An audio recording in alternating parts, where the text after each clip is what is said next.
A man wheeled a corpse that had been dead for 3 days into the hospital, and begged the doctors to do everything they could to save it. He insisted he'd pay whatever it took. The doctors wasted no time in rushing the patient to the operating room. That's when Charlie realized the person was stone cold dead. There was absolutely no chance of saving them. He'd planned to break the news to the family member, but Jake stopped him cold.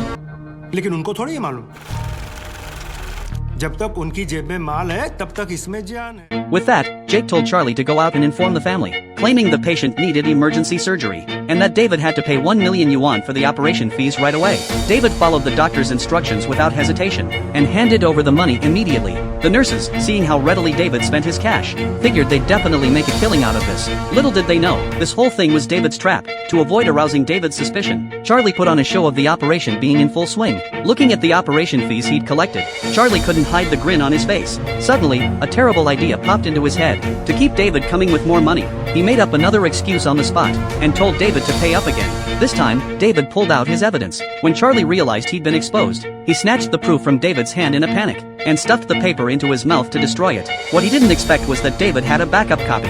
Terrified, Charlie hurried to contact his superior. As David looked at Jake in front of him, he realized this man was the real root of the evil. David immediately confronted Jake, ready for a fight.